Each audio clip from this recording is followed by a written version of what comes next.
Party, তাই এইসব করে আপনারা পার পেয়ে যাওয়ার ক্ষমতা রাখছেন। আজকে রাজ্যের শিক্ষামন্ত্রীর সঙ্গে যেই ব্যবহার করা রয়েছে, আমি মলয়দা এবং অরূপদার সঙ্গে একমত।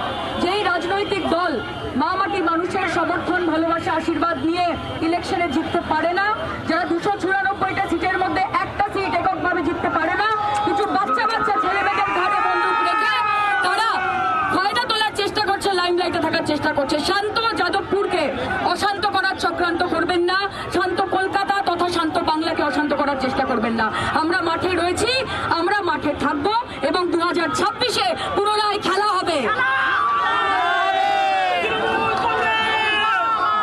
আজকে আপনারা জানেন যে যারা শান্তিপূর্ণ সেমিনার, অধ্যাপকদের সেমিনার, তাতে অংশগ্রহণ করতে এসেছিলেন আমাদের রাজ্যের শিক্ষামন্ত্রী পার্থ বসু। যারা গণতন্ত্র গণতন্ত্র করে চিৎকার করেন, তারা আজকে যাদবপুরে গণতন্ত্রকে ধ্বংস করেছে। আজকে শুধু শিক্ষামন্ত্রী নয়, বিভিন্ন অধ্যাপকদের আজকে তারা গায়ে হাত দিয়েছেন।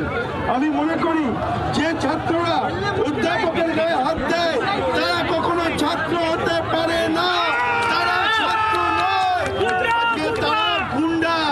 এই গুন্ডামির বিরুদ্ধে আজকে তৃণমূল কংগ্রেস রাস্তায় নেমেছে।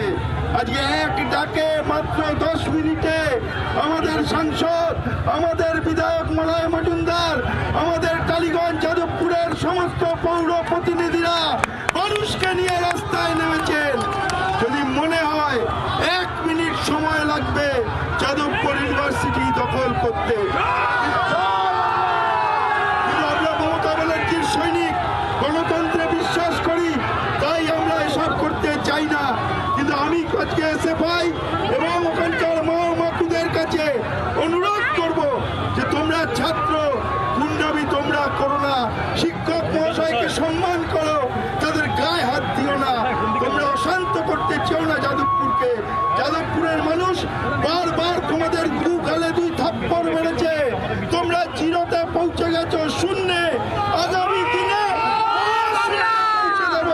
এটাই হচ্ছে আমাদের আজকের এই প্রতিবাদ।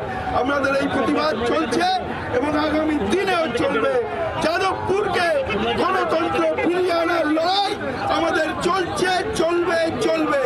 আমরা যাদবপুরে গণতন্ত্র প্রতিষ্ঠা করব। এত বড় সাহস, এত বড় হিম্মত আমাদের শিক্ষা বন্ধুদের আজকে অফিস থেকে ওরা জ্বালিয়ে দিয়েছে। মলয় ঠিক বলেছে, আগুন নিয়ে খেলবেন না কমরেড, আগুন নিয়ে খেলতে যাবেন না।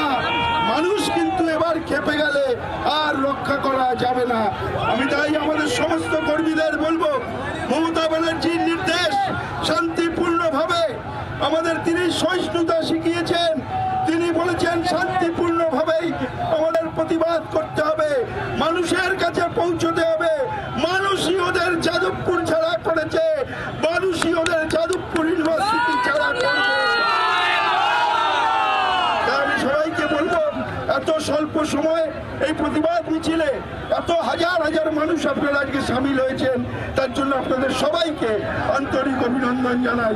এই প্রতিবাদ আজকে শেষ নয়, আগামীকাল থেকে যাদবপুর ইউনিভার্সিটিতে গণতন্ত্র ফেরাবার লড়াইয়ে আমাদের সবাইকে রাস্তায় নামতে হবে এবং আমরা যাদবপুর ইউনিভার্সিটিতে গণতন্ত্র ফিরিয়ে আনবই। বাংলার আওয়াজ, বাঙালির আবেগ, জি 24 ঘন্টা।